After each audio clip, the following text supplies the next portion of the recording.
আপনার বুকে যে হৃৎপিণ্ডটি আছে প্রতি 60 সেকেন্ডে তা স্পন্দিত হয় 72 বার, দিনে হয় 1 লক্ষেরও বেশি বার, যেটিকে আমরা চিনি হার্টবিট নামে। এই হার্টবিট যদি মিনিটে 60-এর নিচে বা 100-র উপরে চলে যায় তবেই ঘটে যাবে বিরাট দুর্ঘটনা। মুহূর্তেই খরচ হয়ে যেতে পারে $250,000 থেকে $5 লক্ষ টাকা পর্যন্ত। ভাবছেন হঠাৎ হার্ট নিয়ে কেন পড়লাম? বলছি, তার আগে আরেকটি তথ্য দিয়ে নেই। রক্ত চলাচলের জন্য আমাদের শরীরে যে রক্তনালী আছে, বিজ্ঞান বলছে তার সবগুলোকে যদি একত্র করা হয় তবে এর দৈর্ঘ্য হবে 1 লক্ষ কিলোমিটার। ভাবেন তো, এতগুলো রক্তনালী বয়ে বেড়াচ্ছি জন্ম থেকে, কখনো কি এমন হয়েছে যে একটার সঙ্গে আরেকটা প্যাঁচ লেগে গেছে বা ছিঁড়ে ফেটে গেছে, কিংবা ধরেন একটার রক্ত আরেকটাতে ঢুকে গেছে?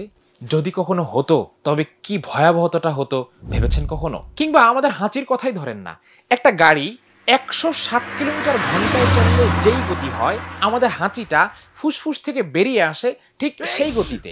যদি সামান্য 19-20 হয় কিংবা হাঁচিটা মাঝপথে এসে আটকে যায় তবে কি কাণ্ডটা ঘটবে ভেবেছেন কখনো? ভেবেছেন কখনো আমাদের রবের সৃষ্টি কি বিস্ময়কর? কি পরিমাণ নেয়ামতের ভেতরে আমরা ডুবে আছি কল্পনা করেছেন কি? আল্লাহ বলেন, ওয়া আতাকুম মিন কুল্লি মা সাআলতুমুহু, তোমরা যা চেয়েছো তিনি দিয়েছেন তার চেয়েও বেশি। ওয়া ইন তাউদ্দু নি'মাতাল্লাহি লা তুহসুহা, যদি তোমরা তোমাদের রবের নিয়ামতকে গণনা করতে যাও তবে তার সংখ্যা নির্ণয় করতে পারবে না।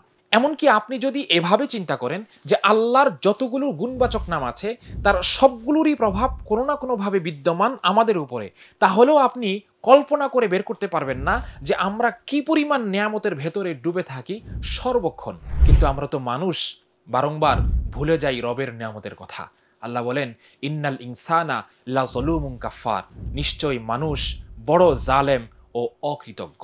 এই অকৃতজ্ঞ হবার হাত থেকেই আমাদেরকে বাঁচাতে পারে সমকালীন প্রকাশনের তিনিই আমার রব সিরিজটি। আল্লাহর এক একটি গুণবাচক নাম আমাদের প্রাত্যহিক জীবনে কি পরিমাণ প্রাসঙ্গিক ও পরিব্যাপ্ত তা প্রস্ফুট হয়ে উঠবে এই সিরিজটি পড়লে।